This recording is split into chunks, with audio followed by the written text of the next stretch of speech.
ትራምፕና ሳዳም ተመሳሳይ መንታ መንገድ ላይ ተገናኝተዋል። ሳዳም ሁሴን በ1980ዎቹ ኢራን ተዳክማለች፣ ህዝባዊ ቁጣ በርትቶባታል፣ የሺያ እስላማዊት ሪፐብሊክ መንግስቷም በቀላሉ ይፈረካከሳል ብለው በመገመት ኢራን ላይ ጦርነት አወጁ። Iraqi leader Saddam Hussein is convinced that now is the time to strike. በአሜሪካ ግፋ በል ባይነት በሰላጤው ሀገራት የገንዘብ ድጋፍ ሳዳም ኢራንን የደም ምድር አደረጓት። የኢራን ጠላቶች ሳዳም ሁሴንን የኬሚካል መሳሪያ አስታጥቀው ኢራንን እንዲፈጅ ፈቀዱለት። የኢራቅ ጄኔራሎች ያወጡት የጦርነት እቅድ ወረቀት ላይ ሲታይ የማይሰራበት ምንም ምክንያት አልነበረም። ነገር ግን አንድ የተሳሳቱት ጉዳይ ኢራን የምትለይበት ሁኔታ መኖሩ ነው። ኢራን ከውጭ ስትወጋ የምትፈርስ ሳትሆን የምትጠነክር ሀገር መሆኗን ሳዳም $100 ቢሊዮን አውጥተው ተምረውበታል። አሁን ትራምፕም የሳዳምን መንገድ እየተከተሉ እያሉ ይመስላል። ትራምፕ በአየርና በባህር ኢራን እንድላደረኩ ቢሉም ኢራን ወይ ፍንክች ብላለች። ህዝቡ በቁጣ መንግስቱን ይጥላል ተብሎ ቢጠበቅም ምንም ኮሽታ የለም። አሁን አሜሪካ የመጨረሻ አማራጯን በመጠቀም ወደ ሞት መንደር ለመግባት የወታደሮቿን ከተታውጃ እቅድ እያወጣች ነው። የ1988ቱ የኢራን ኢራቅ ጦርነትን ስንመለከት የትራምፕ ጣፈንታ ከሳዳም ቅሌት ጋር እንዴት እንደሚገጣጠም ታሪክ እያገላበጠን እናጫውታችኋለን። አብራችሁን ቆዩ። አሜሪካና እስራኤል ኦፕሬሽን ኤፒክ ፉሪ ተብሎ የተሰየመውን መጠነ ሰፊ ወታደራዊ እርምጃ ወደ አራተኛ ሳምንቱ ባሸጋገሩበት በዚህ ወቅት የፔንታገን ከፍተኛ ባለስልጣናት በኢራን ግዛት ውስጥ እግረኛ ጦርን ለማሰማራትና ለተማረኩ የኢራን ወታደሮች እንዲሁም ለከፊል ወታደራዊ አባላት የሚሆኑ የማቆያ ተቋማትን ለመገንባት የሚያስችሉ ዝርዝር የአደጋ ጊዜ እቅዶችን ማቅረባቸውን ጉዳዩን በቅርበት የሚያውቁ ምንጮች ገልጸዋል። ፕሬዚዳንት ዶናልድ ትራምፕ በሰጡት ይፋዊ መግለጫ የኢራን ሚሳኤልና ከኒውክሌር ጋር የተያዙ መሰረተ ልማቶችን መልሳ የመገንባት አቅሟ ሙሉ በሙሉ እስኪወገድ ድረስ የወታደራዊ እርምጃ ተጠናክሮ እንደሚቀጥል አስታውቀዋል። ይሁን እንጂ የዋይት ሃውስ ባለስልጣናት በእግረኛ ጦር ስምሪት ዙሪያ እስካሁን ምንም አይነት የመጨረሻ ውሳኔ እንዳልተላለፈ በጽኑ እያሳሰቡ ይገኛሉ። የአሜሪካ ጦር ኃይሎች የኢራን ዋነኛ የነዳጅ መላኪያ ተርሚናል በሆነችውና የሀገሪቱን ከ90 እስከ 96% የሚሆነውን የጥሬ ነዳጅ ዘይት ምርት ወደ ውጭ በምትልከው ባህር ደሴት ላይ በሚገኙ የወታደራዊ ጥበቃ ጣቢያዎች ላይ ጥቃት ሰንዝረዋል። ይህ ጥቃት የነዳጅ መጫኛ ተቋማቱን ሳይነካ እንዲቆዩ አድርጓል። ትራምፕ በትሩዝ ሶሻል ገጻቸው ላይ እንደገለጹት ጥቃቱ ያለመው የኢራንን የመከላከያ አቅም ሽባ ለማድረግ ሲሆን መሰረተ ልማቶቹ ግን ከግጭቱ በኋላ ለሚመጣው የምጣኔ ሀብት ግንባታ አገልግሎት እንዲሰጡ ታስቦ ሳይወድሙ እንዲቆዩ ተደርጓል። እነዚህ አየርና የባህር ላይ ወታደራዊ እንቅስቃሴዎች የታሪክ ተመራማሪዎችና የቀጠናው ተንታኞች ከ1980 እስከ 1988 በነበረው የኢራን ኢራቅ ጦርነት ወቅት የታዩ ድርጊቶችንና ስልታዊ አዝማሚያዎችን በድጋሚ እንዲመረምሩ አነሳስቷቸዋል። በዚያን ወቅት የኢራቅ ፕሬዝዳንት የነበሩት ሳዳም ሁሴን በውስጣዊ መንጠቅ ምክንያት ወታደራዊ አቅሟ የተዳከመና መንግስቷ በውስጥ ክፍፍል የታመሰ የሚመስለውን አብዮታዊ መንግስት በቀላሉ ድል ለማድረግ በማሰብ መስከረም 22 ቀን 1980 በኢራን ላይ መጠነ ሰፊ ወረራ ከፍተዋል።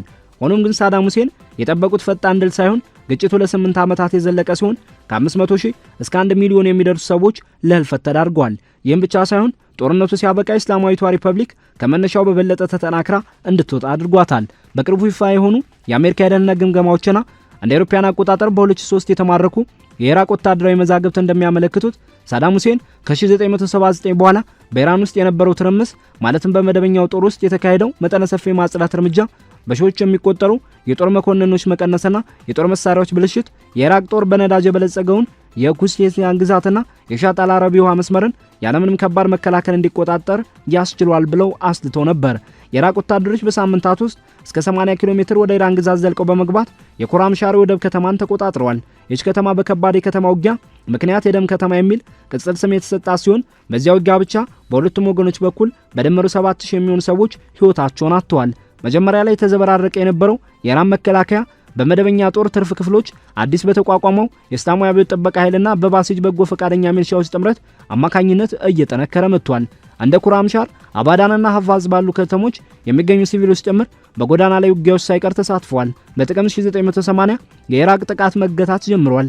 በህዝባዊ ንቅናቄ የታገዘው የኢራን መልሶ ማጥቃት በመጨረሻም እንደ አውሮፓውያን አቆጣጠር በ1982 አጋማሽ ላይ የኢራቅን ኃይሎች ከኢራን ምድር ጠራርጎ ለማስወጣት በቅቷል። ከዚያ በኋላ ጦርነቱ ወደ ኢራቅ ግዛት የተሸጋገረ ሲሆን የከተሞች ጦርነት በሚባል የሚሳኤል ልውውጥና በፋርስ ባህረ ሰላጤ ላይ በሚካሄድ የነዳጅ ጫኝ መርከቦች ጦርነት የታጀበ ረጅምና አድካሚ አጣብቂኝ ውስጥ ገብቷል።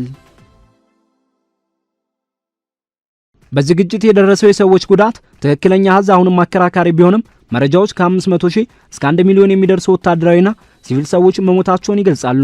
ከፍተኛውን ጉዳት የደረሰባት ኢራን እንደሆነች የሚታመን ሲሆን ከ200,000 እስከ 600,000 የሚደርሱ ወታደሮቿ ተገድለዋል። ኢራቅ በበኩሏ ከ123,000 እስከ 160,000 የሚሆኑ ወታደሮቿ መገደላቸውን ብትገልጽም ገለልተኛ ምንጮች ቁጥሩ ከ105,000 እስከ 200,000 ሊደርስ እንደሚችል ይገምታሉ። የሲቪሎች ሞት ከ100,000 ያለፈ ሲሆን ይህም በኢራቅ የኬሚካል መሳሪያዎች ጥቃት ሰለባ የሆኑትን ይጨምራል። Iraq even uses mustard gas and other chemicals in its attack on the Iranian. የሲአይኤ ሰነዶች እንደሚያረጋግጡት የአሜሪካ የስለላ ድርጅት እነዚህን ጥቃቶች ከ1983 ጀምሮ ይከታተል የነበረ ቢሆንም የኬሚካል መሳሪያዎች ጥቅም ላይ መዋላቸው እየታወቀም ቢሆን ለኢራቅ የሳተላይት ምስሎችን፣ ካርታዎችንና የኢራን ጦር የሚገኝበትን ስልታዊ መረጃዎች መስጠቱን ቀጥሎ ነበር። የወረራው የመጀመሪያ ምዕራፍ ሳዳም ፍላጎታቸው የተሳካ መስሏቸው ነበር። ሳዳም በሁዜስታን የሚኖሩ የአረብ ብሔር ተወላጆች የኢራቅን ጦር እንደ ነጻ አውጪ አድርገው ይቀበሉታል፣ እንዲሁም በቴህራን ያለው አብዮታዊ መንግስት በውጫዊ ጫና ይፈራርሳል ብለው ጠብቀው ነበር። ሳዳም ግጭቱን በይፋ ሲገልጹት የታሪካዊ የአረብ ፋርስ ትግል ቀጣይነትና የሺዓ አብዮታዊ አስተሳሰብ ወደ ውጭ እንዳይሰራጭ የሚያደርግ ኦፕሬሽን ብለውት ነበር። የመጀመሪያዎቹ የኢራቅ ግስጋሴዎች የኢራን አመለካከት የሚያረጋግጡ ይመስሉ ነበር። የኢራን መደበኛ ጦር 12000 መኮንኖችና 85 ከፍተኛ አዛዦች በመወገዳቸው ምክንያት ወደ 150,000 ወታደሮች ዝቅ ብሎ ነበር። ይህም ከአብዮቱ በፊት ከነበረው አቅም ከግማሽ በታች ሆኗል። አብዛኛው የአየር ኃይል፣ የታንክ ስብስብና የሄሊኮፕተር ክምችትም ስራ አቁሞ ነበር። ሆኖም ግን የኢራን ህዝብ ያሳየው ተቃውሞ ከተገመተው በላይ ጽኑ ሆኖ ተገኝቷል። በአባዳን የነዳጅ ማጣሪያ ፋብሪካ የሚሰሩ ኢራናውያን ለ11 ወራት የተደረገባቸውን ከበባ ተቋቁሞ የመልቀቂያ ትዕዛዙን ባለመቀበል ስራቸውን ቀጥለዋል። እስላማዊ አብዮት ኃይል በ1980 ከነበረበት 10,000 አባላት ወደ 450,000 አባላት በ1987 አድጓል። የባሲጅ ኃይሎችም በግንባር ላይ በመቶ ሺዎች የሚቆጠሩ ሰዎችን አሰልፈዋል። እነዚህ በቀጥታ በከፍተኛው መሪ የሚታዘዙት ትይዩ ወታደራዊ መዋቅሮች ቀስ በቀስ መደበኛውን ጦር በሀብትና በተሰሚነት መተካት ጀምረዋል። ዓለም አቀፋዊ ሁኔታዎችም ግጭቱ እንዲራዘም የራሳቸውን አስተዋጽኦ አድርገዋል። ከጦርነቱ በኋላ በተደረጉ የምጣኔ ሀብት ግምገማዎች መሰረት ኢራቅ ከምዕራባውያን ሀገራትና ከአረብ ባህረ ሰላጤ ሀገራት ከ63 ቢሊዮን ዶላር በላይ የሚያወጣ የጦር መሳሪያና 80 ቢሊዮን ዶላር ብድር አግኝታለች። አሜሪካ በበኩሏ በግምት 5 ቢሊዮን ዶላር የሚሆን የምጣኔ ሀብት ብድርና ለሁለገብ አገልግሎት የሚውሉ ቴክኖሎጂዎችን እንዲሁም ወሳኝ የሳተላይት መረጃዎችን አቅርባለች። በ2010ዎቹ ውስጥ የወጡ ሰነዶች የወቅቱ የሲአይኤ ዳይሬክተር ዊሊያም ኬሲ ያሉ ሬጋን አስተዳደር ከፍተኛ ባለስልጣናት ስለ ኢራቅ የኬሚካል መሳሪያዎች ምርትና አጠቃቀም መደበኛ ዘገባዎች ይደርሳቸው እንደነበር ያሳያሉ። ሆኖም ኢራን ድል እንዳታደርግ ያግዛል በሚል ችላ ተብሎ እንዲታለፍ ተደርጓል። ይህም ብቻ ሳይሆን የአውሮፓ ኩባንያዎችም ለኬሚካል መርዞቹ የሚያስፈልጉ ግብዓቶችን እና ማከፋፈያ ዘዴዎችን ያቀርቡ እንደነበር በቅርብ የወጡት ሰነዶች አጋልጠዋል። በኢራን ወገን ጦርነቱ ውስጣዊ አንድነትን ለማጠናከር ረድቷል። በ1980 ስርዓቱ እስላማዊ ባህል አብዮት በማወጅ ዩኒቨርሲቲዎችን እስከ 1983 ድረስ ዘግቶ የግራ ዘመም አስተሳሰብ ያላቸው መምህራንና ተማሪዎችን አጽድቷል። የግዴታ ሂጃብ አጠቃቀምም ተጠናክሯል። ፋብሪካዎችና ኢንዱስትሪዎች ቀስ በቀስ በመንግስት ቁጥጥር ስር ባሉ የእስላማዊ የሰራተኛ ምክር ቤቶች ተተክተዋል። እንደ ሙጃሂዲን ኢህአልቅ ያሉ ተቃዋሚ ቡድኖች ከፍተኛ ጭቆና ደርሶባቸዋል። በ1981 ከተካሄደው መጠነ ሰፊ ተቃውሞ በኋላ በሺዎች የሚቆጠሩ ሰዎች በቁጥጥር ስር የዋሉ ሲሆን ከ1981 እስከ 1982 ባለው ጊዜ ውስጥ በ10 ሺዎች የሚቆጠሩ ሰዎች መታሰራቸው ይገመታል። በ1982 መጨረሻ ላይ በሺዎች የሚቆጠሩ ሰዎች ተረሽነዋል ወይም በግጭቶች ተገድለዋል። ከአብዮቱ በኋላ የነጻ አውጪ ትጥቅ ትግል ተካሂደውባቸው በነበሩት የኩርድ አካባቢዎች መንግስት አዳዲስ ጥቃቶችን በመክፈት እስከ 1983 ድረስ የከተማ ማዕከላትን መልሶ ተቆጣጥሯል። ምንም እንኳን የገጠር የሽምቅ ውጊያ እንቅስቃሴዎች ረጅም ጊዜ ቢቀጥሉም የጦርነቱ ማጠቃለያ ምዕራፍ በታሪክ ውስጥ እጅግ አነጋጋሪና አወዛጋቢ ከሆኑ ክስተቶች መካከል አንዱን አስተናግዷል። እንደ አውሮፓውያን አቆጣጠር በ1988 ዓ.ም በጋ ወቅት በተባበሩት መንግስታት ድርጅት አደራዳሪነት የሚመራው የተኩስ አቁም ስምምነት እየተቃረበ በነበረበት ወቅት የኢራን ባለስልጣናት በፖለቲካ እስረኞች ላይ መጠነ ሰፊ የጅምላ ግድያ እርምጃዎችን ወስደዋል። በተረጋገጡ መረጃዎች መሰረት በ32 ከተሞች ውስጥ ከ2800 እስከ 5000 የሚደርሱ እስረኞች ተረሽነዋል።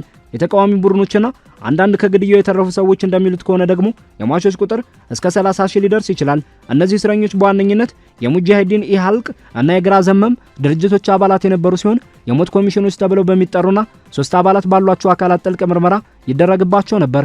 ግድያው የተፈጸመው እስረኞቹ ያላቸውን የፖለቲካ ዝንባሌ ለመለወጥና ድርጊታቸውን ለመመጸጸት ፈቃደኛ ካለመሆናቸው ጋር በተያያዘ በአጭር የፍርድ ሂደት ነበር። የሟቾቹ አስክሬን በምልክት ባልተለዩ የጋራ መቃብሮች ውስጥ የተቀበረ ሲሆን ቤተሰቦቻቸውም ስለ ሁኔታው መረጃ እንዳያገኙ ይደረጋል። ይህ ሁሉ ዘግናኝ ድርጊት የተከናወነው የኢራቅ ጦር ከኢራን ግዛት ተገፍቶ በወጣበትና ሳዳም ሁሴን በተደጋጋሚ የሰላም ጥያቄ እያቀረቡ በነበረበት ወቅት መሆኑ ክስተቱን የበለጠ አነጋጋሪ ያደርገዋል። ነሐሴ 20 ቀን 1988 የተኩስ አቁም ስምምነቱ በይፋ ተግባራዊ በሆነበት ወቅት በሁለቱ ሀገራት መካከል የነበረው ድንበር ወደ ቀድሞ የጦርነቱ ዋዜማ ይዞታው ተመልሷል።